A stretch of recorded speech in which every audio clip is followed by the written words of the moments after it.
untuk mensyukuri kita harus tunjukkan, bukan hanya di lisan saja. Kejelekan di mata Allah, bukan kejelekan di mata tetangga, kejelekan di mata sosmed. Karoma.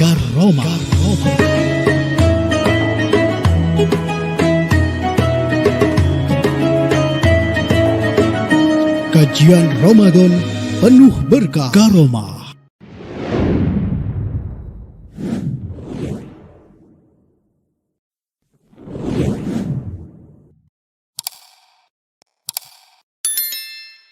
Assalamualaikum warahmatullahi wabarakatuh.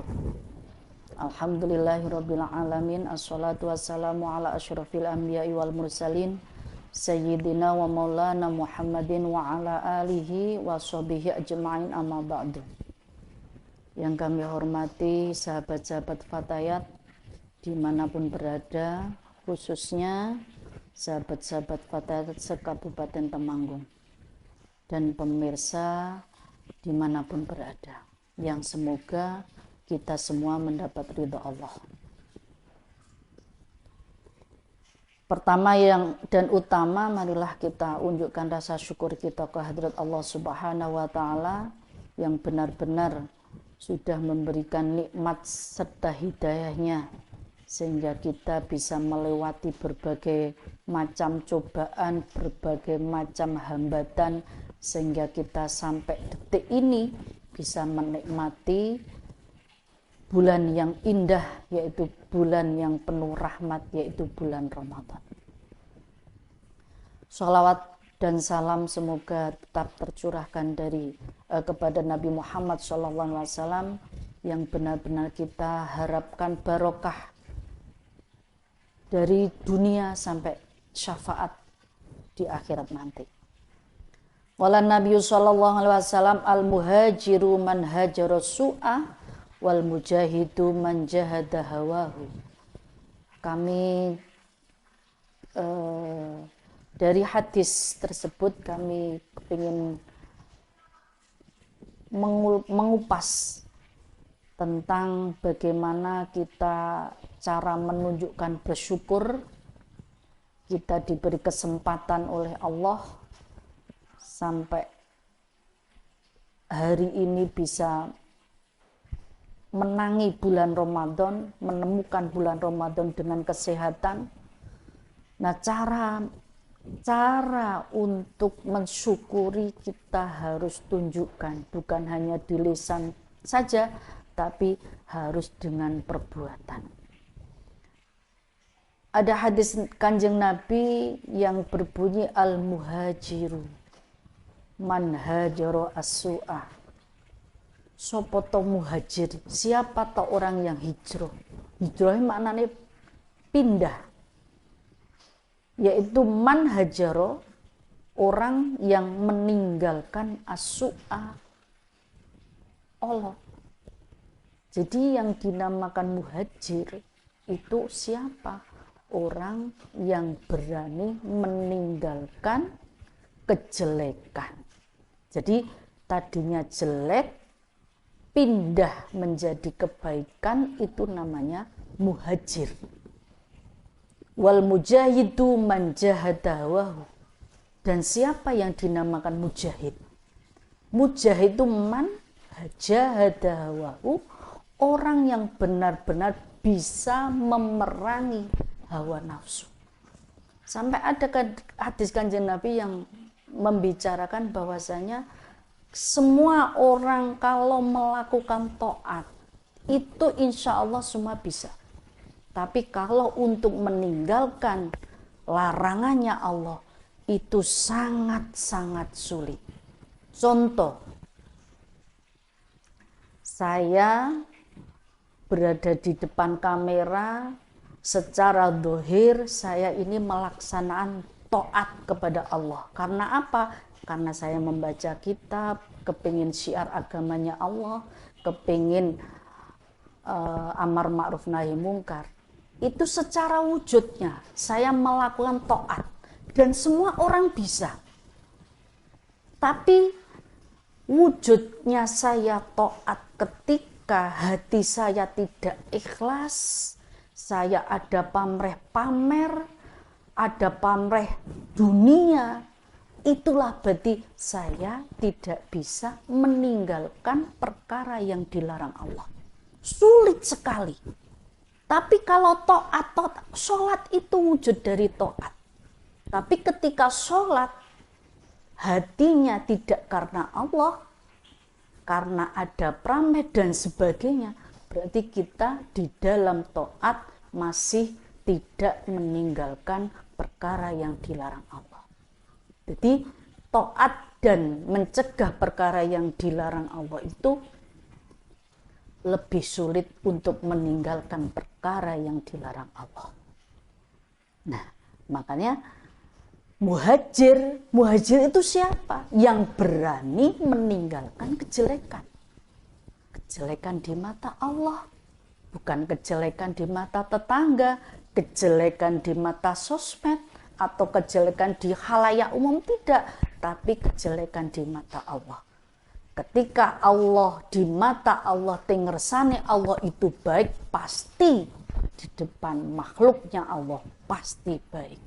Ketika di depan Allah itu jelek, belum tentu di depan makhluknya Allah itu jelek. Karena apa? Makhluknya Allah itu banyak warna.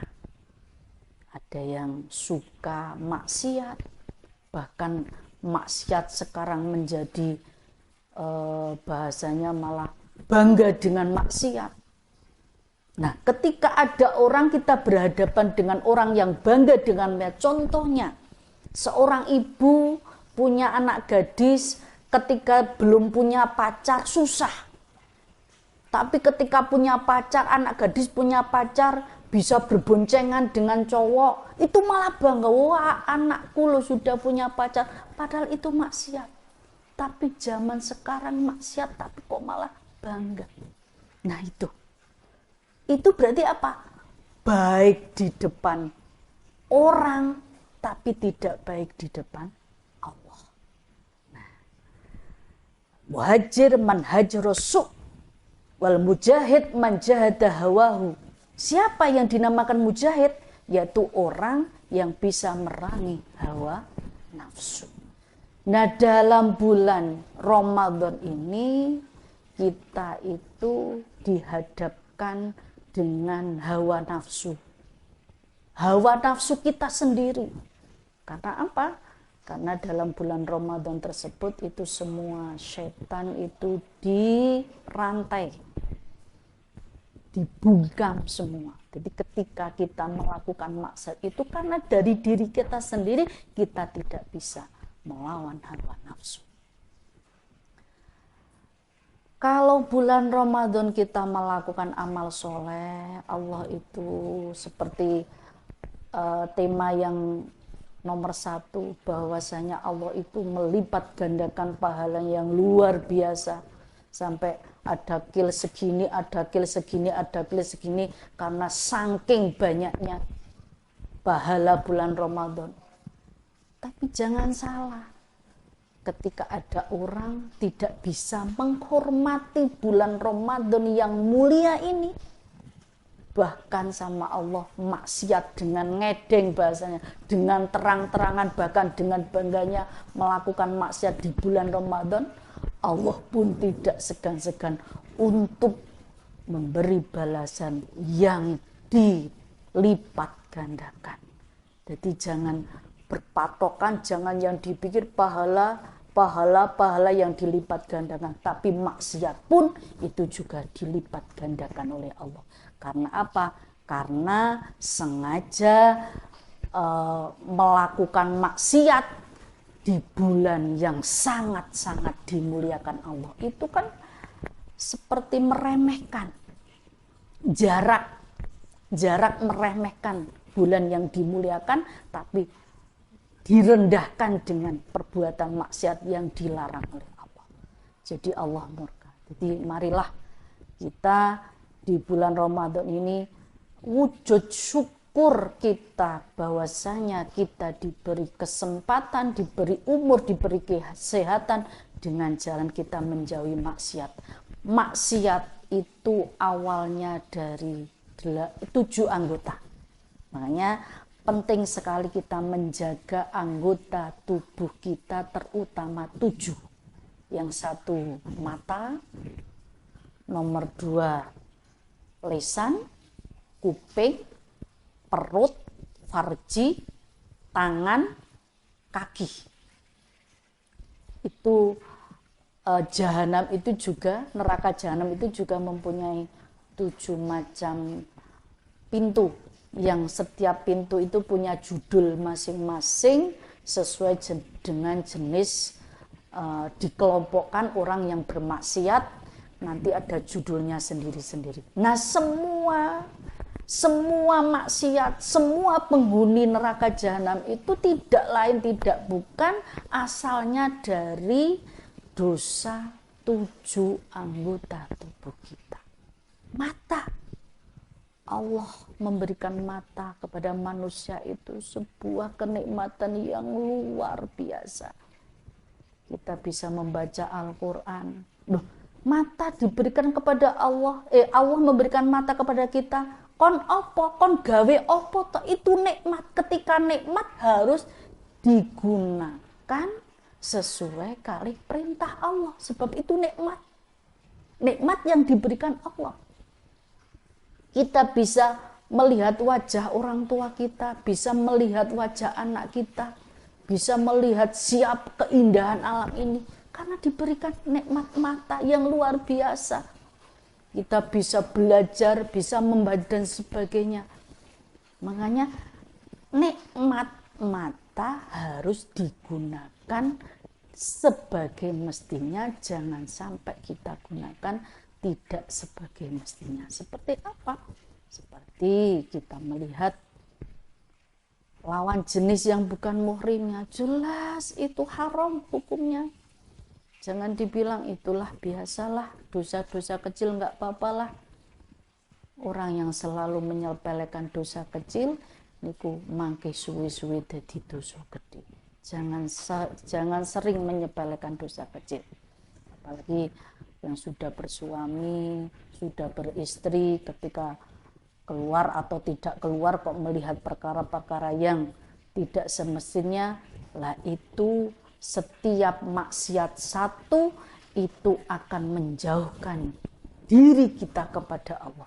Semakin banyak kita maksiat, dari lesan, dari mata, dari tadi anggota yang 7 itu yang menjadi pokok melakukan maksiat, kita akan semakin jauh dari Allah. Orang yang semakin jauh dari Allah otomatis hatinya akan tertutup. Jadi tidak akan tergerak sama sekali ketika mendengar mauidhah hasanah. Sama sekali tidak akan tergerak, tidak akan mau berubah dan sebagainya. Karena apa? Karena hatinya sudah tertutup. Karena apa kok tertutup? Karena sudah sering melakukan maksiat, sering menyepelekan dosa-dosa kecil, berpikir besok kalau dosa tobat selesai, melakukan dosa tobat selesai. Nah, ini jenis nyepelekake.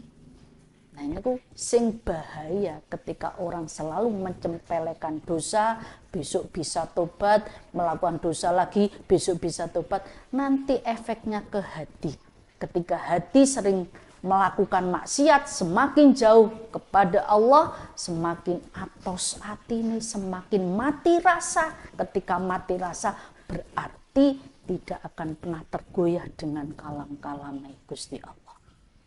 Jadi marilah niki ganjaran puasa Ramadan itu sangat-sangat semua kalau wujud itu kabeh kepingin. Biar sempurna, ganjaran puasanya biar sempurna. Itu puasa harus disertai dengan sholat tarawih. Puasa harus disertai dengan tadarus. Ada yang bertanya, kok harus tadarus gimana? Kalau saya nggak bisa baca Quran. Orang yang tidak bisa baca Quran, bisa baca Qul huwallahu ahad, surat Al-Ikhlas cukup. Baca surat Al-Ikhlas sudah memenuhi, sudah sama dengan membaca Al-Quran 30 juz. Ketika baca surat Al-Kahfi pun tidak bisa, cukup mendengarkan orang yang tadarus itu sudah sama pahalanya dengan orang yang membaca. Jadi tidak ada kata lain orang itu tidak bisa tadarus. Karena semua punya solusi. Apalagi yang bisa baca Al-Quran. Terawih tidak harus di masjid, tidak harus jamaah, karena Kanjeng Nabi pernah terawih di rumah. Itu maknanya buat contoh, karena terawih itu tidak harus jamaah di masjid, di rumah pun bisa dilakukan. 3 rangkai ibadah yang hanya ada di bulan Ramadan jangan sampai ditinggalkan. Karena apa? Karena pahalanya tidak akan sempurna. Jadi marilah kita menyempurnakan dengan ibadah-ibadah sunnah, biar semua apa yang kita inginkan, yaitu meraih pahala yang sempurna di bulan Ramadan itu tercapai.